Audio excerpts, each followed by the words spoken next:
మేఘనాథుడై వచ్చుచున్న మేఘారూఢుడా, రెండంచుల ఖడ్గమును నోట ధరించిన వాడా, మృత్యువునకు మృత్యులోకముకు అధికారి అయిన వాడా, యుగ యుగములో సజీవుడైన వాడా, ఏడు దీప స్తంభముల మధ్య సంచరించువాడా, మృతుడై మరలా బ్రతికిన వాడా, అగ్ని జ్వాలల వంటి కన్నులు కలిగిన వాడా, అపరంజని పోలిన పాదములు కలిగిన వాడా, దావీదు తనయా హోసన్నా, యూదుల రాజా యేసన్నా, యేసన్నా, యేసన్నా. యేసు నామంలో మీకు శుభములు సమృద్ధిగా కలుగునుగాక. మధురం నీ వాక్యం అనే కార్యక్రమానికి స్వాగతం. ఈరోజు మనము దేవుని కుటుంబంలో క్రొత్త relations, new relations in God's family.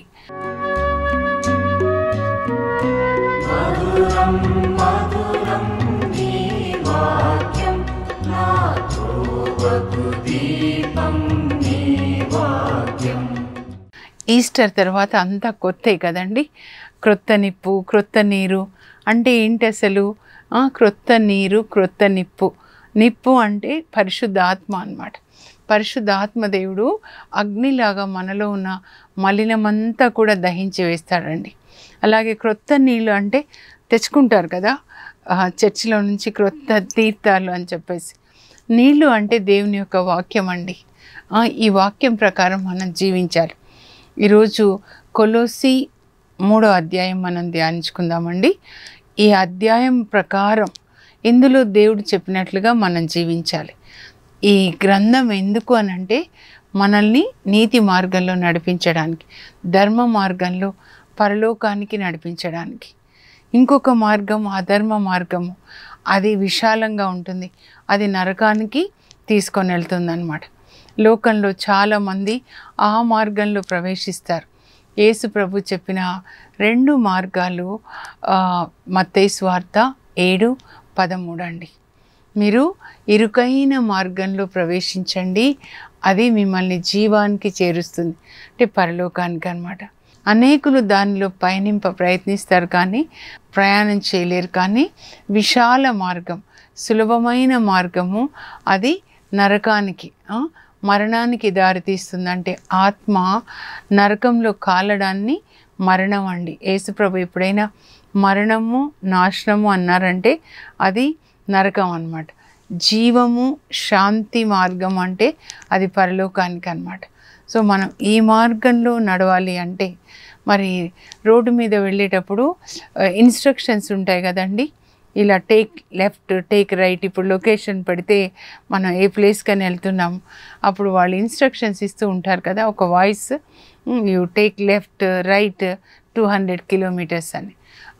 అలాగే ప్రతిరోజు మనం నడవవలసినటువంటి మార్గాన్ని దేవుడు మనకి బోధిస్తూ ఉన్నారన్నమాట పరిశుద్ధ గ్రంథంలో. కనుక పరలోకానికి వెళ్ళాలి అని మీరు కోరుకుంటే మీరు వాక్యాన్ని చదివి దాన్ని పాటించాలండి. వేరే మార్గం లేదన్నమాట. అమెరికా వెళ్ళాలి అని అంటే అమెరికా వెళ్ళడానికి ఎన్ని రూల్స్ ఉంటాయి కదండి, ఆ రూల్స్ పాటించాలి కదా.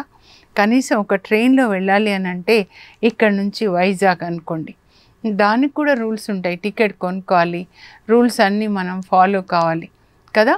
అలాగే ఇది అన్నమాట క్రొత్త రిలేషన్స్ అని ఎందుకు అంటున్నానంటే మనము యేసుక్రీస్తుతో పాటు సిలువలో మనం మరణించాం. అదే ఇక్కడ కొలోసి 2:20లో చెప్తున్నారు, మీరు క్రీస్తుతో పాటు మరణించితిరి, ఇప్పుడు క్రీస్తుతో పాటు లేవనెత్తబడ్డారు ఈస్టర్ రోజున. కనుక మీ హృదయములను ఇచ్చట భూమి మీద ఉన్న వస్తువుల మీద కాక అచ్చట పరలోకంలో ఉన్న వస్తువుల పైకి మరల్చండి. మీ హృదయాన్ని పరలోకం వైపు మరల్చండి. అలాగే మీ మనస్సు, ఈ మనస్సులో ఎన్నో కోరికలు అన్నమాట. మీ మనస్సులు కూడా ఇక్కడ క్రింద ఉన్న వాటిని కాకుండా పైనున్న వాటిని వెతకాలి. అయితే ఎవరండి మార్చేది? కారులో వెళ్ళేటప్పుడు యూటర్న్ తీసుకోవాలి అంటే డ్రైవర్ మారుస్తారు కదా. ఇప్పుడు మనలో ఉన్న డ్రైవర్ ఎవరంటే పరిశుద్ధాత్మ అన్నమాట. ఆ పరిశుద్ధాత్మ దేవుడు మన హృదయాన్ని క్రింది వాటి మీద కాకుండా పై వాటి మీదకి మరలుస్తాడనమాట. ఇప్పటి వరకైతే ఈ లోక సంబంధమైన సైతాన్ అనమాట. సైతాను హృదయంలో ఉన్నాడంటే మన కళ్ళు ఎప్పుడు కూడా ఇదో నేను పెట్టుకొని మరి చూపిస్తాను. ఇంతకుముందు కూడా చూపించాను కదా. ఇదో ధనం మీద మీరు చూడండి, ధనం మీద, ఆ తర్వాత లోక ఆశలు అన్నమాట. ఇంకా ఏంటి, అధికారం మీద, తర్వాత నేత్రాశ అన్నమాట. ఇది కొనుక్కోవాలి, ఇది కొనుక్కోవాలి, కారు కొనుక్కోవాలి, సెల్ కొనుక్కోవాలి. అట్లా ఈ లోక కింది వాటికే మన హృదయంలో మరి సైతానికి సంబంధించిన పిశాచులు ఉన్నాయి అంటే అవి ఎప్పుడు కింది వాటికే అన్నమాట. మన హృదయం ఎప్పుడు కింది వాటి మీదకి మన కళ్ళు చూపిస్తూ ఉంటాడు. నేత్రాశ, ఇది చూడు, ఇది చూడు, ఇది నువ్వు సొంతం చేసుకొని. కానీ మనలోనికి యేసు ప్రభు వచ్చారనుకోండి, పరిశుద్ధాత్మ వస్తే యేసు ప్రభుని తీసుకొని వస్తారు. ఎలా నేను చెప్పానా, కోడి గుడ్ల మీద కూర్చున్నప్పుడు అప్పుడు గుడ్లు పొదిగి అందులోంచి పిల్లలు వచ్చేస్తాయి కదా. అలాగే గుడ్లు అంటే దేవుని వాక్యం మన హృదయంలో ఉంటే పరిశుద్ధాత్మ ఆ వాక్యాన్ని మనం జీవించేలాగా చేస్తాడనమాట. పరిశుద్ధాత్మ మనలోనికి వచ్చినప్పుడు మన ఆత్మని, పరిశుద్ధాత్మ అనుకోండి, గర్భం ధరించి మన ఆత్మని కంటాడండి. అప్పుడు దీన్ని ఆత్మలో జన్మించుట, బోర్న్ అగెయిన్ అంటారు, మరల జన్మించుట అంటారు. ఇప్పుడు పరిశుద్ధాత్మ ఈ ఆత్మ కన్నులు తెరుస్తాడు కదండి మన ఆత్మ. అప్పుడు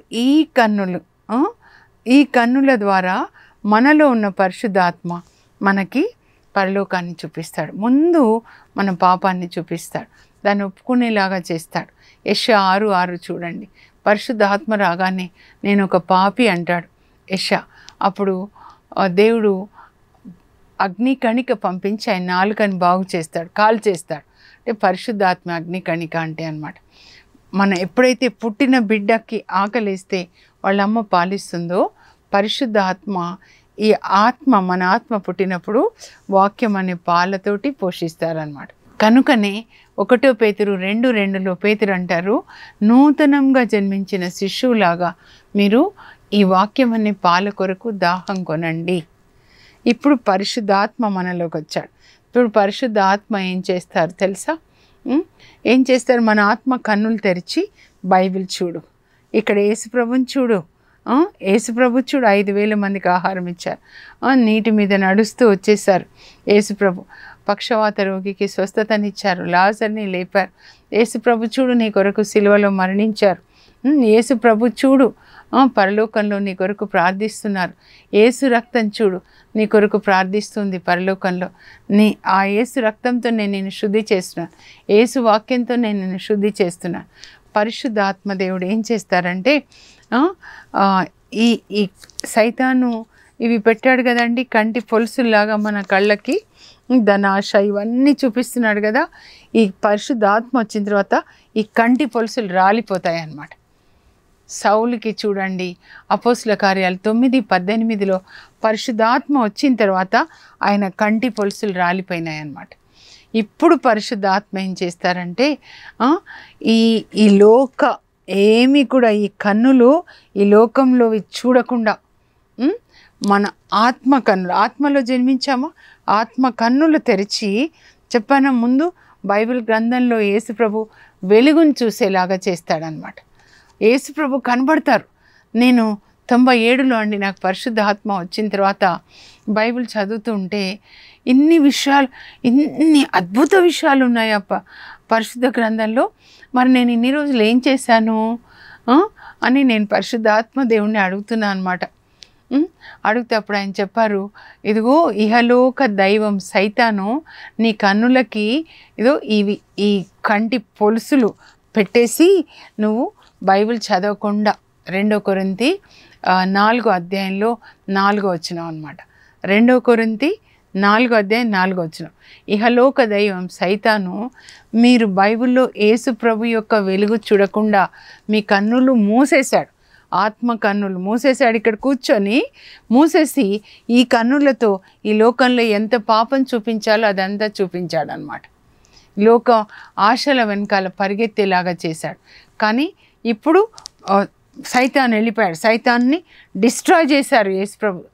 మనలో ఉన్న సైతాన్ని డిస్ట్రాయ్ చేసి, ఈస్టర్ అంటే అదే, గుడ్ ఫ్రైడే రోజున యేసు ప్రభు సైతాన్ని సిలువకి కొట్టేశారనమాట.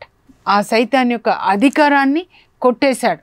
మరణాన్ని జయించాడు. ఆయన జయించి ఆయన పునరుత్థానుడై లేచాడనమాట. అప్పుడు మనకు కూడా అన్ని విషయాల్లో మనం కూడా జయిస్తాము. సైతాన్ని జయించాము. యేసుప్రభు జయించాడంటే మనం కూడా జయించాం. ఎందుకంటే మనం ఆయనలో ఉన్నాం, ఆయన మనలో ఉన్నాడనమాట. యేసుప్రభు లేచాడు అంటే మనం కూడా లేచామన్నమాట.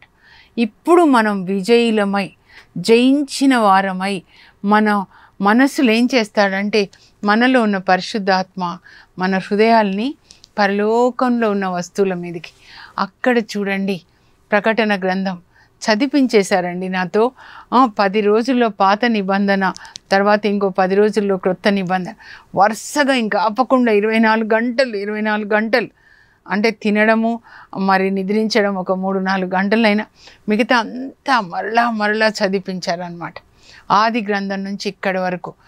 అప్పుడు ఏం చేశారంటే నా హృదయంలో వీటిని రాశారండి. పరిశుద్ధాత్మ మనలోనికి వస్తే ఇది జరుగుతుంది తెలుసా మీకు? ఇర్మియా 31, 33, 34 పరిశుద్ధ ఆత్మ ఎవరిలోకి వస్తారో ఈ బైబిల్లో ఉన్నవన్నీ మన హృదయంలో రాసి, మనసులో రాసి, వాటిని మనం పాటించేలాగా మనకి కోరిక కలగజేస్తాడు. ఆయన వచ్చాడు అంటే లోపల ధనాశ ఇవన్నీ దయ్యాలన్నిటినీ కాల్చేశాడు కదా. ఇంకప్పుడు మనకి ధనాశ ఉండదు. తిండిపోద్దయ్యని కాల్చేశాడుగా, తిండి మీద మనకి ఇది తినాలి ఉండదండి. పరిశుద్ధాత్మ దేవుడే నిర్ణయిస్తారు మనం ఏం తినాలి, ఎలా కొంచెం తినాలి, ఎలా ఆరోగ్యంగా ఉండాలి, ఎలా దేవుని వాక్యాన్ని తినాలి. మానవుడు ఇప్పుడు ఆత్మని పొందిన మానవుడు, తిరిగి జన్మించిన మానవుడు ఏదో దేవుని వాక్యాన్ని భుజిస్తూ ఉంటాడనమాట. ఎజెకియెల్ 3:3లో ఏదో నువ్వు ఈ వాక్యాన్ని భుజించు అంటే భుజిస్తాడు.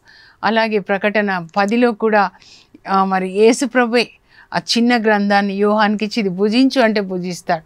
ఇంకా మనం దీన్ని భుజిస్తూ ఉంటాము కనుక ఇంకా తిండిపోతే ఆత్మ లేదు అంటే తినడానికి మనం ఇంకా జీవించమండి. అది ధనాశ వెళ్ళిపోయిందంటే జక్కయ్యలో వచ్చిన మార్పు వస్తుంది అన్నమాట. ఇది నూతన జీవితం. మనం సమాధి చేయబడ్డాం. పాత జసింత చచ్చిపోయింది. ఇప్పుడు యేసుక్రీస్తు యొక్క వధువు అన్నమాట. యేసుక్రీస్తు నాలో జీవిస్తూ ఉన్నాడు కనుక నేను ఆయన వధువుగా ఆయన అడుగు జాడల్లోనే నేను నడుస్తానన్నమాట. ఇది క్రొత్త జీవితం. ఇప్పుడు నా మనసు ఎప్పుడు హృదయం ఎప్పుడు కూడా పరలోకం మీద ఉంటుందన్నమాట. అక్కడ రాత్రి పడుకున్నప్పుడు నేను ఆ ఊహల్లో అక్కడికి వెళ్తే అక్కడ యేసుప్రభు చూపిస్తుంటారు ఒక్కొక్కరిని వాళ్ళ దగ్గర కూర్చొని మాట్లాడినట్లుగా. మరియ తల్లిని అలా చూస్తూ నిష్కలంక సుందరి పరిశుద్ధ మాత యేసుప్రభు చిన్ననాటి విషయాలు చెప్పమ్మా. జోజప్ప గారి దగ్గర ఎంత మంచి వ్యక్తి అండి, దేవుడు చెప్పినట్లుగా చేశారు కదా. ఏలియా దగ్గర కూర్చొని, పేతురు దగ్గర, పౌలు దగ్గర, హంగేరి ఎలిజబెతమ్మ దగ్గర, అందరి దగ్గర కూర్చొని వాళ్ళతో మాట్లాడుతుంటే ఎంత బాగుంటుంది. ఎలా దేవుని స్తుతించారు. అలా మనం కూడా దేవుని స్తుతిస్తూ ఉంటే ఎంత ఆనందంగా ఉంటుంది కదా ఆ లోకము. ఆ ఆనందము మనం ఇక్కడే అనుభవించాలండి, పరలోకానికి పోయిన తర్వాత కాదు. ఇక్కడే ఇప్పుడు నాలో యేసు ప్రభు ఉన్నారంటే నేనే ఇప్పుడు పరలోకం అన్నమాట. నేనే నాలోనే ఉంది, నా ఇల్లే పరలోకం. ఆయనతో ఎల్లప్పుడూ ఆనందించాలన్నమాట. దేవునితో ఎల్లప్పుడూ ఆనందించమని చెప్పారు. ఎప్పుడు మీరు విచారంగా ఉండాలి. ఈ లోక విషయాల గురించి విచారించాలని దేవుని చిత్తం కాదండి. కొలోసి మెల్లగా మీరు చదువుకుంటే అక్కడ ఆ పైనున్న విషయాల మీద మనము మన హృదయాల్ని మార్చాలన్నమాట. తర్వాత ఏం చెప్తున్నారంటే మీలో ఇంకా ఈస్టర్ క్రిస్టియన్స్గా పునరుత్థానులైన క్రిస్టియన్స్ అన్నమాట. మరణాన్ని జయించిన క్రీస్తు మీలో ఉన్నాడు, పునరుత్థానుడైన క్రీస్తు మీలో ఉన్నాడు. కనుక మీరు అపవిత్రత, జారత్వము, ధనాశ అలాంటివన్నిటిని కూడా తుదముట్టించాలి. ఎలాగా? పరిశుద్ధ ఆత్మదేవుని అగ్నితో అన్నమాట. ఆయన అడగాలి, కాల్చేయండి, నిద్రని కాల్చేయండి, తిండిపోతు దయ్యం కాల్చేయండి, అపవిత్రత అనే దయ్యాన్ని కాల్చేయండి. ఆ దయ్యం ఉందనుకోండి, అపవిత్రమైనవే చూడాలన్నమాట. దాని భోజనం ఏంటంటే అపవిత్రమైనవి. సెల్ ఫోన్లోంచి చూడాలి, పాప సంబంధమైనవి. ఆ దయ్యానికి అదే కావాలన్నమాట. అపవిత్రమైన మాటలు కావాలి. ఎక్కడ ఎవరు ఆ బూతు మాటలు మాట్లాడతారు టీవీలలో కూడా చూడండి, అవే ఇష్టపడతారనమాట. ఎందుకంటే ఆ దయ్యం అక్కడ ఉంది, అపవిత్రత. జారత్వం అనుకోండి, అంటే ఇంకా పాప సంబంధమైనవి చూడడానికి అనమాట. ఎందుకంటే అక్కడ ఆ దయ్యం ఉంది. సీసాలు, త్రాగుబోతు దయ్యం ఉంటే సీసాలు కావాలి, తిండిపోతు దయ్యం ఉంటే తిండిపోతు. షాపింగ్ దయ్యం ఇప్పుడు ఎక్కువ, ఇది షాపింగ్, ఈ షాపింగ్లు, షాపింగ్ దయ్యం, ఇవన్నీ వెళ్ళిపోయినాయి అనుకోండి. ఇంకా మనలో పరిశుద్ధాత్మ వస్తే మన ఊహల్లో యేసు ప్రభు, మన శ్వాసలో యేసు ప్రభు, మన ఆలోచనలు, మన హృదయం అంతా యేసు ప్రభు పిచ్చి పట్టాలన్నమాట. యేసు ప్రభు పిచ్చి మనకి పట్టాలి, అలా ఉండాలన్నమాట. అలా అదే చెప్తున్నారు ఇక్కడ. ఇవేవి పాత మనస్సు వద్దు. పాప పురుషుడు శరీరంలో జీవించడం అంతా సమాధి చేయబడి ఆత్మలో జీవించాలి. శరీరం నశించిపోయి మొలక ఎట్లా విత్తనంలోంచి వస్తుందో అలా ఆత్మ ప్రతిరోజు ఫలిస్తుంది అన్నమాట. పరిశుద్ధ ఆత్మ మనకు అమ్మలాగా దేవుని వాక్యాలు బోధిస్తూ మన ఆత్మలో ఎదిగేలాగా చేసి పెళ్లి వయసు వచ్చినప్పుడు యేసు ప్రభుకి ఇచ్చి మనల్ని పెళ్లి చేస్తాడండి, ఆయన మేఘాల్లో వస్తే. అదే ఇక్కడ చెప్తున్నారు. 3:12 నుంచి మీరు చదివితే మెల్లగా చదువుకోండి. నా ఆత్మీయ గురువు గారు ఎప్పుడు చెప్తారు, ఫాదర్ లూర్ద్ గారు, అమ్మ ఈ వాక్యాలు కొలొస్సీ 3:12 నుంచి 17 వరకు ఇవి రూల్స్ ఫర్ హ్యాపీ ఫ్యామిలీ అన్నమాట. ఆనందమయ కుటుంబానికి సూత్రాలు అని, ఆనందమయ కుటుంబంకు సూత్రాలని అవి రాసుకొని ఇంట్లో చాట్ లాగా చేసుకొని పెట్టుకోమనండి అని ఆయన కొన్ని చేయించి నాకు కూడా ఇచ్చారండి. మీరు మెల్లగా చదువుకోవాలి. ఈస్టర్, హ్యాపీ ఈస్టర్ అని మీరు చెప్పారంటే మీరు ఎలా ఉండాలి? Christ has reason, happy Easter, Christ has reason. నాలో క్రీస్తు లేచాడు, పునరుత్థానుడైన క్రీస్తు నాలో ఉన్నాడు, కనుక నేను ఇప్పుడు క్రీస్తులాగా కొత్త జీవితాన్ని జీవిస్తాను. నా జీవితము ఇప్పుడు క్రీస్తులో నీతిగా ఉంటుంది, ప్రేమగా ఉంటుంది అన్నమాట. ఏం ధరించుకోవాలంటే పునరుత్థాన క్రైస్తవులు మీరు చూడండి 3:12 అన్నమాట. మీరు దేవునికి ప్రియులు, పరిశుద్ధులు కనుక దయా, కనికరము, వినయము, సాత్వికత, ఓర్పు ధరించుకొనండి. 5 అన్నమాట ఇవి. ఇది పునరుత్థాన యేసుక్రీస్తుకి చెందిన వాళ్ళు అన్నమాట. అంటే యోహాను 13:34 అండి. కడరా భోజన సమయంలో ఏం చెప్పారు ప్రభు? నేను మీకు ఒక నూతన ఆజ్ఞ ఇస్తున్నాను, నేను మిమ్మల్ని ప్రేమించినట్లు మీరు ఒకరినొకరు ప్రేమించుకోనండి. ప్రాణమిచ్చే త్యాగమైన ప్రేమతో మీ అమ్మ నాన్నని, మీ భార్యని, భర్తని, అత్త కోడళ్ళు, అక్క చెల్లెళ్ళు, అన్నదమ్ముళ్ళు అలా ఉండాలండి. ఒకరి మీద ఒకరికి ఏదైనా మనస్తాపం ఉన్న ఎడల ఒకరినొకరు సహించుకుంటూ క్షమించండి. ఇంట్లో సహించుకోవాలండి. ఎందుకంటే అవతల వ్యక్తి చేసే పని మనకు చాలా కష్టంగా ఉంటుంది, అయినా సహించుకోవడం నేర్చుకో. యేసు ప్రభు ఎన్ని శ్రమల్ని సహించుకున్నాడు కదా. హెబ్రీ 12:2 పౌలు చెప్తాడనమాట. హెబ్రీ 11 అంతా విశ్వాస వీరుల గురించి చెప్తాడు. చూడండి మోషే, చూడండి అబ్రహాం ఎలా దేవునికి విధేయించాడు, ఎంత విశ్వాసం. మోషే చూడండి, మోషే గురించి చెప్తాడు హెబ్రీ 11:24-25. మోషే ఫరో మనోడిగా పెంచబడ్డాడనమాట 40 సంవత్సరాలు. కానీ ఆ ఫరో మనుమడు అని పిలిపించుకోవడానికి ఇష్టపడకుండా తన ప్రజలు బానిసలుగా ఉన్నారు, వాళ్ళ కొరకు, క్రీస్తు కొరకు శ్రమలు అనుభవించడానికి ఆయన ఆ సౌఖ్యాలన్నీ కూడా, ఆ భోగభాగ్యాలు ఒక రాకుమారుడిగా అన్నీ విడిచిపెట్టి తన ప్రజలతో ఆయన మరి శ్రమలు అనుభవించడానికే ఇష్టపడ్డాడు.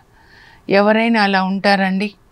అంత పెద్ద ప్యాలెస్లో ఫరో మనుమడిగా ఒక రాకుమారుడిగా ఉంటున్న ఆయన అవన్నీ విడిచిపెట్టుకొని ఇజ్రాయేల్ తన ప్రజల కొరకు బాధలు పొందడం మేలు అని రాయబడి ఉందన్నమాట. అది ఆత్మలో దేవుని ఆరాధించడం అంటే పెదవులతో కాదు.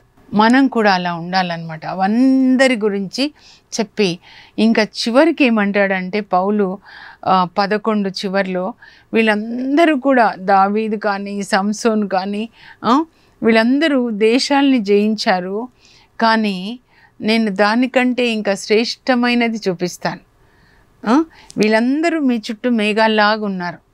మనకైతే పునీతులందరూ ఉన్నారు మేఘాల్లాగా. నా ముందు ఎప్పుడు నేను శౌర్యాన్ని పెట్టుకుంటాను, హంగేరి ఎలిజబెత్ అని పెట్టుకుంటాను, చిన్న తెరేజం అని పెట్టుకుంటాను, జాన్ మరియా వియాన్ని గారిని పెట్టుకుంటాను. అయ్యా వాళ్ళలాగా కొద్దిగైనా నేను ఉండాలి అని చెప్పి ఇంత గొప్ప సాక్షి సమూహము మనల్ని మేఘాల్లాగా ఆవరించి ఉండగా మనము మనల్ని పెనవేసుకొని ఉన్న చిక్కులు పెట్టే పాపములనన్నింటినీ కూడా విదిలించుకోవాలండి. పాములు చుట్టుకున్నట్లుగా చిక్కులు పెట్టే పాపాలు అన్నమాట మనల్ని ఇట్లా పెనవేసుకొని ఉన్నాయి. వాటన్నిటినీ విదిలించుకొని మనము యేసు మీద మన విశ్వాసమునకు కర్తయు దాన్ని కొనసాగించువాడునైన యేసు మీద దృష్టి నిలుపుదాము. మన దృష్టి ఎప్పుడు యేసు మీదే ఉండాలండి. మా ఇంట్లో ఎక్కడ చూసినా యేసు ప్రభు పటం మాత్రం నేను పెట్టుకుంటాను. ప్రేయర్ రూమ్లో ఇలాగ ఇంత ఉంటుందండి ప్రేయర్ రూమ్. నేను నా యేసు ప్రభు బెడ్రూమ్లో ఎదురుగా ఉంటుంది, ఇటు ప్రక్క ఉంటుంది, ఇటు తిరిగితే ఇక్కడ బెడ్రూమ్లో బైబిల్ ఉంటుంది, జీసస్ ఉంటారనమాట. ఆయనతో మాట్లాడుకోవాలి, బైబిల్ చదువుకుంటూ పడుకోవాలి, లేచి మళ్ళీ 3 గంటలకి బైబిల్ చదువుకోవాలి, మళ్ళీ ఇప్పుడు ఇంటికి వెళ్ళి లంచ్ తీసుకొని రెస్ట్ తీసుకొని మళ్ళీ చదువుకోవాలి, ఆయనతో మాట్లాడుతూ ఉండాలన్నమాట. యేసు మీద దృష్టి మీరు నిలపండి. ఆయన ఈ లోకంలో ఎన్ని అవమానాలు శ్రమలు ఇవన్నిటినీ కూడా ఆయన సహించి జయించి లోక శోధనలు అన్నీ కూడా మరణాన్ని జయించి ఇప్పుడు తండ్రి కుడి ప్రక్కన కూర్చొని ఉన్నాడనమాట. ఈ బాధలన్నీ కూడా ఆయన భరించాడు. ఎందుకంటే ఆయన ఈ బాధలు ఎప్పటికీ ఉండేవి కాదు, శిలువ మరణం ఎప్పటికీ ఉండేది కాదు, కానీ ఎప్పటికీ ఉండేది ఏంటి ఆనందం అంటే తన తండ్రి కుడి ప్రక్కన ఉండడం, తన తండ్రిని కలిగి ఉండడం అన్నమాట. సో మనం కూడా అలా ఉండాలి అని చెప్తున్నారు. ఈ లోకం మీద ధ్యాస పెట్టుకోకుండా, మనం ఈ లోకంలో ఉండడానికి రాలేదు, మన ఈ లోకంలో యాత్రికులం మాత్రమే, ప్రయాణం చేస్తున్నాము. మన ఇల్లు పరలోకం, మన తండ్రి పరలోక తండ్రి. యేసు ప్రభు మన అన్న జ్యేష్ఠపుత్రుడు అనమాట దేవునికి. అన్న నడిచిన దారిలోనే మనం కూడా నడిచి ఆ యేసు ప్రభు తండ్రి కుడి ప్రక్కన కూర్చున్నాడు. ప్రకటన 3:21 మనం ఆయన ప్రక్కన కూర్చోవాలన్నమాట. అందుకే చెప్తున్నాడు, మీరు ఒకరినొకరు మన్నించుకోండి, అన్నిటికంటే ముఖ్యంగా ప్రేమను అలవర్చుకోనండి. మీలో ప్రేమ ఉందనుకోండి, అప్పుడు అవతల వ్యక్తిలో మీకు ఏ పాపము కనపడదు. ప్రేమ లేదనుకోండి, ఇంకా అవతల వ్యక్తి మీద ఎప్పుడు తప్పులు పట్టాలి. మా స్కూల్లో ఒక గ్రూప్ ఉందండి, క్రిస్టియన్సే వాళ్ళు, అందరూ కాదు, కొంతమంది అన్నమాట. పరిసయ్యులు వీళ్ళు ఉన్నారు చూడండి, ధర్మశాస్త్ర బోధకులు. యేసు ప్రభు ఎప్పుడు తప్పులు పట్టాలని పొంచి ఉంటారు చూడండి. ఆ యేసు ప్రభుని చివరికి ఆయన మీద రాళ్ళు వేసి సిలువ వేసేస్తారు. అలాంటి ఒక సైతాను బృందం అన్నమాట. అలా ఎవరు ఉంటారంటే వాళ్ళకి జ్ఞానం ఉంటుంది, బైబిల్ జ్ఞానం, కానీ దేవుని యొక్క స్వభావం లోపల దేవుడు ఉండరన్నమాట. పరిసయ్యులకు కూడా బైబిల్ జ్ఞానం ఉండింది, కానీ వాళ్ళలో దేవుని యొక్క సన్నిధి లేదన్నమాట. మీరు అలా ఉండొద్దు, ప్రేమను అలవర్చుకొనండి. ఆ తర్వాత ఒకరికొకరు బుద్ధి చెప్పుకొనండి. మీరు చెప్పే ప్రతి మాట, చేసే ప్రతి పని దేవునికి యేసుక్రీస్తు ద్వారా కృతజ్ఞతలు అర్పిస్తూ చెప్పండి, చెయ్యండి. ఈ మాట నేను చెప్తున్నాను యేసు ప్రభువా, నీ నామంలో నేను చెప్తున్నాను అని ఒక వ్యక్తితో మాట్లాడినప్పుడు నీకు శాంతి కలుగును గాక, పరిశుద్ధాత్మ నీ మీదకి వచ్చును గాక, అలా అన్నమాట. తర్వాత కుటుంబంలో బాధ్యతల గురించి చెప్పారండి. ఇందులో చెప్పారు, కొలొస్సీలో అలాగే ఎఫీసీలో కూడా చెప్పారనమాట. రేపు మనం ఎఫీసీ 5వ అధ్యాయం ధ్యానించుకుందాం. ఈరోజు ఇంకా టైం అయిపోయింది, మనం ముగించుకుందాము. 3:18 నుంచి భార్యలారా మీ భర్తలకి విధేయులై ఉండండి. కొలోసి భర్తలారా మీ భార్యల్ని ప్రేమించండి, కఠినంగా ఉండకండి. మీ భార్యలకి యేసు ప్రభు ప్రేమని అందించండి. తల్లిదండ్రులారా మీ పిల్లల్ని వాక్య బోధనలో పెంచండి. పిల్లలారా మీ తల్లిదండ్రులకు విధేయత కలిగి ఉండండి. అన్ని విషయాల్లో మీరు విధేయత కలిగి ఉండండి, అప్పుడు మీకు క్షేమం కలుగుతుంది. దాసులారా మీరు వాళ్ళు చూస్తున్నప్పుడు మాత్రమే కాకుండా యేసు ప్రభుకి సేవ చేస్తున్నామని హృదయ శుద్ధితో మనస్సాక్షి ప్రకారము నమ్మకంగా మీరు పనిచేయండి, పనిచేసే చోట. ఎందుకంటే దేవుడు మిమ్మల్ని చూస్తారు, దేవుడు ప్రతి రహస్యాన్ని చూస్తారండి. మత్తయి 6లో 3 సార్లు యేసు ప్రభు చెప్తారు, మీ రహస్య కార్యములనెల్లా గుర్తించు, మీ పరలోక తండ్రి మీకు బహుమతి ఇస్తాడు. బహుమతి దేనికో తెలుసా?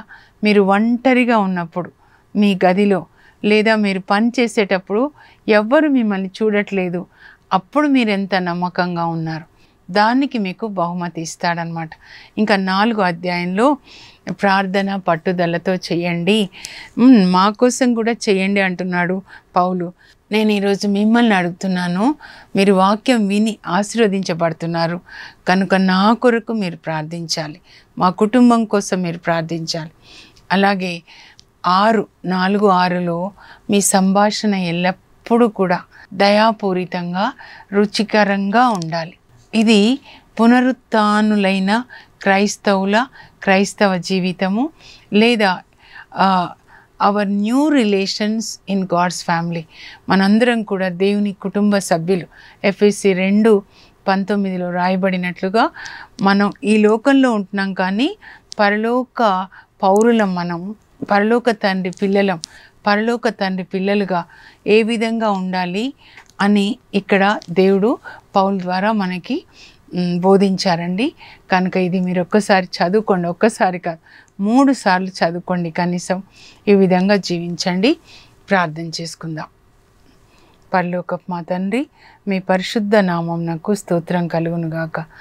మీరు క్రీస్తుతో పాటు మరణించారు పాపానికి, క్రీస్తుతో పాటు లేచారు నీతిని ధరించుకొని, క్రీస్తు యొక్క దయని, కనికరాన్ని, సాత్వికత, ఓర్పు, సహనాన్ని ధరించుకొని, కనుక మీరు యేసు ప్రభు యొక్క బిడ్డలుగా దయా కనికరాలు కలిగి ఉండండి. ఒకరినొకరు సహించుకొనండి, ఒకరినొకరు క్షమించుకొనండి. అలాగే ప్రేమ కలిగి ఉండండి, సేవ చేసుకోనండి, ఒకరికొకరు బుద్ధి చెప్పుకొనండి. దేవుని యొక్క వాక్యం మీ హృదయంలో సమృద్ధిగా ఉండేటట్లుగా చూడండి. భర్తలారా క్రీస్తు ప్రేమ మీ భార్యలకు ఇవ్వండి. భార్యలారా మీరు ప్రభువునకు విధేయులైనట్లే మీ భర్తలకు విధేయులై ఉండండి. పిల్లలారా మీ తల్లిదండ్రులకు విధేయత చూపించండి, మీకు క్షేమం కలుగుతుంది. తల్లిదండ్రులారా మీ బిడ్డల్ని క్రమశిక్షణలో వాక్యబోధనలో పెంచండి. దాసులారా మీరు మీ యజమానులు చూస్తున్నప్పుడు కాకుండా మీరు చిత్తశుద్ధితో మీ పనిని సక్రమంగా నెరవేర్చండి. ఎందుకంటే మీరు సేవ చేసేది క్రీస్తునకు, ఆయన బహుమతి ఇస్తాడు. యజమానులారా మీరు మీ పని వాళ్ళ పట్ల కఠినంగా ఉండకండి. పరలోకంలో మీకు ఒక యజమానుడు ఉన్నాడు కనుక వాళ్ళని మీ సోదరులుగా చూడండి. ప్రార్థన పట్టుదలతో చేయండి. మీ సంభాషణ ఎప్పుడు రుచికరంగా దయాపూరితంగా ఉండేటట్లు జాగ్రత్త పడండి. దైవజనుల కొరకు ప్రార్థించండి అని మీరు మాకు బోధించారు. వీటిని పాటించడానికి పరలోక తండ్రి ఈ బిడ్డలకి పరిశుద్ధాత్మనివ్వండి. ఈ బిడ్డల కంటి పొలుసులు రాలిపోయి ప్రభా మీరు పరిశుద్ధాత్మ కన్నులు తెరిచి బైబిల్ గ్రంథంలో ఉన్న అద్భుత విషయాలను వాళ్ళు గ్రహించి యేసుక్రీస్తు వెలుగుని బైబిల్ గ్రంథంలో చూచినట్లుగా దేవుడు వాళ్ళ మనోనేత్రములను తెరచుదురుగాక. యేసు నామంలో అడుగుచున్నాం తండ్రి, ఆమెన్. దేవుని కుటుంబ సభ్యులుగా దేవుడు చెప్పినట్లుగా ప్రేమ కలిగి జీవించండి. God bless you. Have a blessed day. For information, please contact us. Our address, Mrs. Jacinta Rani, 214 Pavani Estates, near St. Anthony's High School, Himayat Nagar, Street number 8, Hyderabad 29. మంచు జల్లు ఇది మహిమ జల్లు, మంచు జల్లు పరలోక జల్లు.